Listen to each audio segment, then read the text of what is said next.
President Donald Trump's brand new Tesla already has a series of recalls against it. The president parked the red Model S outside the entrance to the West Wing and revealed his longtime aide Margot Martin would be allowed to drive it. When Trump bought the car from Elon Musk on Tuesday, he said his staff would be able to use it and specifically named Martin, the aide who followed him from his first administration to Mar-a-Lago post-presidency and back again to the White House. I love it. We're going to have fun, Martin replied when Trump told her she would be able to take the Tesla for a spin, but it might need some repair work first. The Tesla Model S has 37 NHTSA safety recalls so far against it, Wired reported. Issues with the electric car include airbags, potential problems with the power steering assist feature, faulty door handles, warped brake discs, and in 2023, a voluntary recall for every one of Tesla's vehicles using the full self-driving feature. The cars affected had trouble stopping and were speeding. The White House did not immediately respond to Daily Mailcom's inquiry as to whether the repairs had been made to the vehicle before Trump took possession of it. A recall notice does not always mean there is an issue with the vehicle, simply that it needs to be checked. Many automakers have seen uptakes in recalls and vehicles become more complicated to build. The president turned the south lawn of the White House into a Tesla showroom on Tuesday with 5 different models, including the infamous Cybertruck, on display on the driveway. The Model S Trump bought has a starting price of $76,880.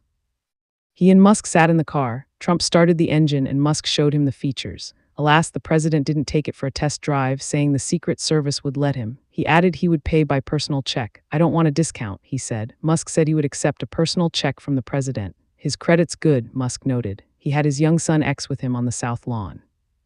Trump was making good on his promise to purchase one of the pricey electric cars to support Musk, who is leading his Department of Government Efficiency efforts to cut back the size and scope of the federal government.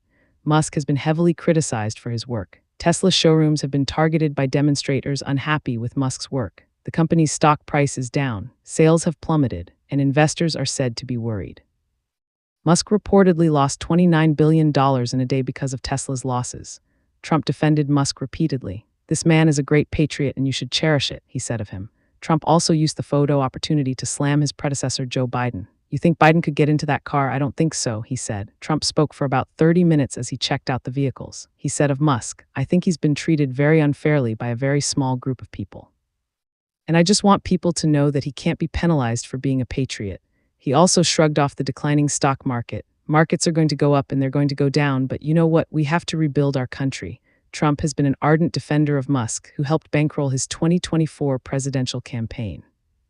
To Republicans, conservatives, and all great Americans, Elon Musk is putting it on the line in order to help our nation, and he is doing a fantastic job, Trump wrote in a Truth Social post on Monday night. The Tesla founder has bore the brunt of much of liberals' anger at the second Trump administration, with protests against his presence in the Department of Government Efficiency. Anti-Musk demonstrations have erupted across the United States, with protesters attacking Tesla showrooms with guns and Molotov cocktails. Tesla's stock price has dropped 45% since hitting an all-time high of $1.5 trillion on December 17, erasing most of the gains the stock made after Musk helped finance Trump's election victory. The president claimed that radical left lunatics are trying to illegally and collusively boycott Tesla, one of the world's great automakers and Elon's baby, in order to attack and do harm to Elon and everything he stands for. Trump also thanked Musk for being punished despite putting his tremendous skills to work in order to help make America great again. Protests against Musk and Tesla have ramped up since the billionaire and his Department of Government Efficiency, DOGE, began firing thousands of federal workers, including veterans, as it pushes to downsize the government. Dozens of fired-up crowds assembled outside Tesla stores across the country on Saturday afternoon to protest against Musk's efforts to slash government spending and enact reforms. Demonstrations also erupted in London, Portugal, Malaysia, and Iceland. Roughly 250 activists were gathered outside a showroom in New York City, holding anti-Musk placards that read "Block Fascism Now" and "Musk Must Go" as they shouted, "Elon Musk is not elected. Democracy must be protected."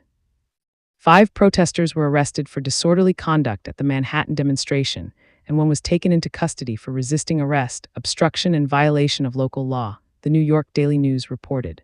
There have also been more than a dozen acts of vandalism against Tesla vehicles, dealerships, and charging stations since President Donald Trump's inauguration, according to police and local reports. A Tesla showroom in Salem, Oregon, was shot at with an AR-15 style rifle in February.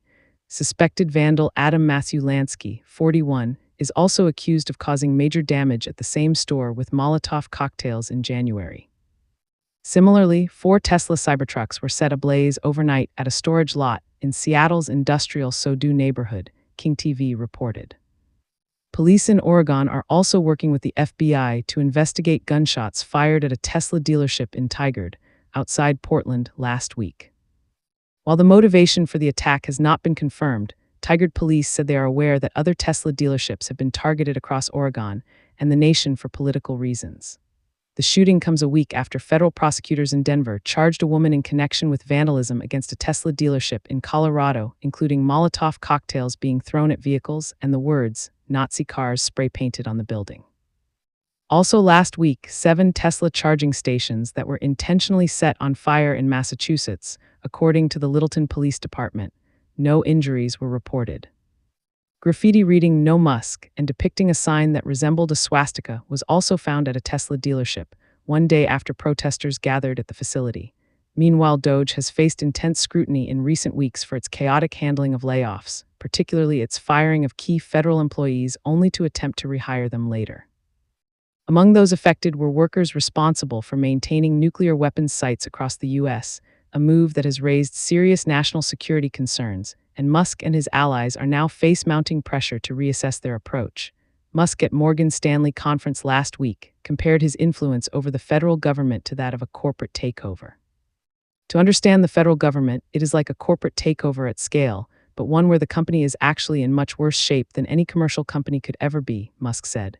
Musk went on to say that logically we should prioritize anything that can reasonably be privatized, which is when he named the USPS and Amtrak, which he called Amtrak a sad situation.